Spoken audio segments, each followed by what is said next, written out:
तो अब बारी आ गई है फाइनेंशियल मैनेजमेंट की, सबसे इंपॉर्टेंट चैप्टर, सबसे डिफिकल्ट चैप्टर। पूरे चैप्टर को 5 मिनट के अंदर खत्म करेंगे।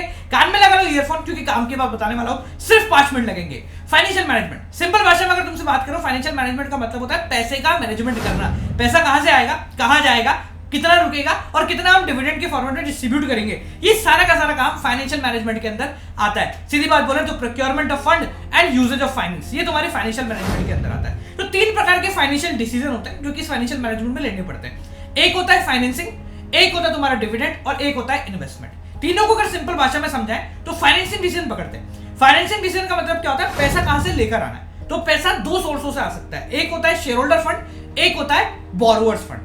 अब दोनों के अपने अपने फायदे, दोनों के अपने अपने नुकसान है। शेयर होल्डर फंड से अगर आप लेकर आओगे तो आपके पास ओनर्स ज्यादा हो जाएंगे, ठीक है, मालिक ज्यादा हो जाएंगे, तो उनको प्रॉफिट में हिस्सेदारी देनी पड़ेगी। बट अगर आप लोन से पैसा लेके आते हो तो हो सकता है कि उसको लेने का जो कॉस्ट है वो थोड़ी सी हाई हो और आपको इंटरेस्ट भी देना पड़ेगा। तो बहुत सारे फैक्टर्स हैं जिनको आपको ध्यान में रखना पड़ेगा, जैसे cost of equity, cost of debt, flotation cost. Flotation cost मतलब जो इशू करने में कॉस्ट वगैरह लगती है। कैश फ्लो पोजीशन, कंपनी की कैश फ्लो पोजीशन अच्छी है तो वो कोशिश कर लेगी कि वो डेट पे चली जाए। रिस्क कैसा है, फिक्स ऑपरेटिंग कॉस्ट कितनी है, कैपिटल मार्केट कंडीशन कैसी है, कंट्रोल कितना वो रखना चाह रही है, टैक्स रेट कितनी है, बहुत सारे फैक्टर्स होते हैं।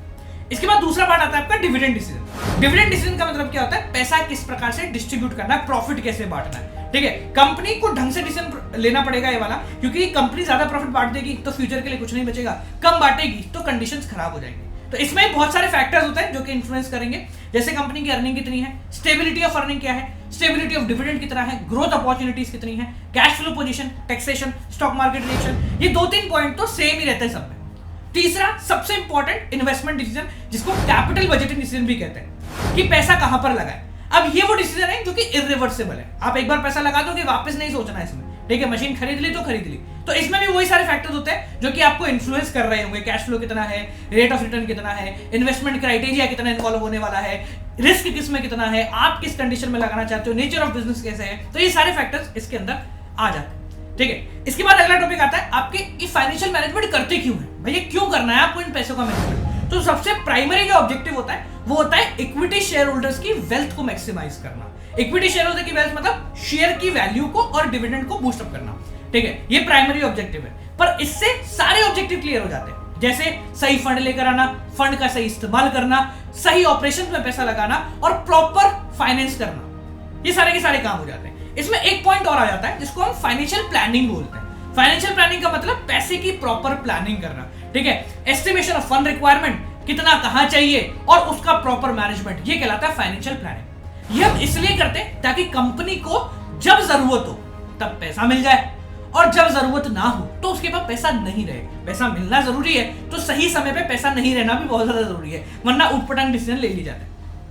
क्यों जरूरी है भैया फाइनेंशियल प्लानिंग करना, तो इसका बड़ा सिंपल है कि आपको ऑप्टिमम फंड मिलेगा, कोऑर्डिनेशन प्रॉपर रहेगा फंड्स का, यूटिलाइजेशन ढंग से करोगे, वेस्टेज नहीं करोगे, एक बहुत बढ़िया अप्रोच के थ्रू काम करोगे, रिटर्न मैक्सिमाइज होंगे अगर सही तरीके से फंड लगेगा, और इन्वेस्टमेंट और फाइनेंशियल डिसीजन ये दोनों आपस में लिंक है। सही जगह से पैसा आके सही समय पे लगता है तो ये ऑर्गेनाइजेशन बेहतर चलती है, ठीक है। 2 तरीके की चीजें इसके अंदर आती हैं जिसको हम कहते हैं फिक्स कैपिटल और वर्किंग कैपिटल। 2 तरीके के लिए आपको इन्वेस्टमेंट के लिए पैसा चाहिए।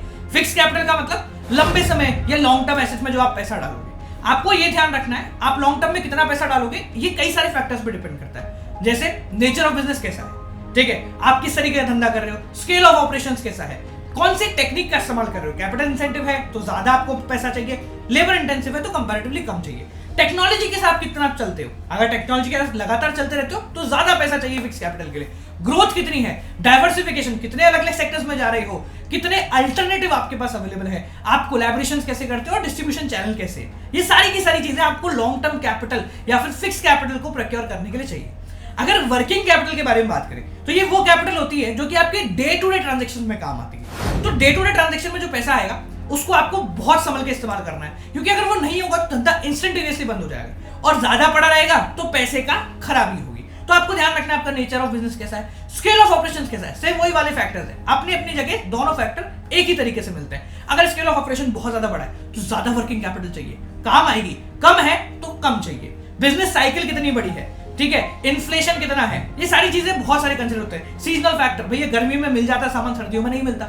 ग्रोथ प्रोस्पेक्ट कितना है, ऑपरेशनल एफिशिएंसी कितना है, ऑपरेटिंग साइकिल कितनी चल रही है, प्रोडक्शन की साइकिल कितनी चल रही है, ठीक है, ऑपरेटिंग साइकिल, प्रोडक्शन साइकिल, ये सब चीजों को देखकर आपको शॉर्ट टर्म बिजनेस के अंदर पैसा लगाना है, यानी कि वर्किंग कैपिटल में पैसा लगाना है। Availability of raw material, easily मिल जाता है रॉ मटेरियल, दिक्कत नहीं है, मुश्किल से मिलता है, बहुत ज्यादा दिक्कत है, ठीक है। तो ये सारी चीजें आप लोगों के इस टॉपिक के अंदर आती हैं। इसमें तुम्हारा फाइनेंशियल लेवरेज आता है, वो भी डेप्थ अपॉन इक्विटी फाइनेंशियल का ही पार्ट होता है, ठीक है। तो कान में से अब ईयरफोन निकालते, चैप्टर हो चुका है समाप्त। मिलता है आप लोगों से के साथ, चल दें, कीप वॉचिंग।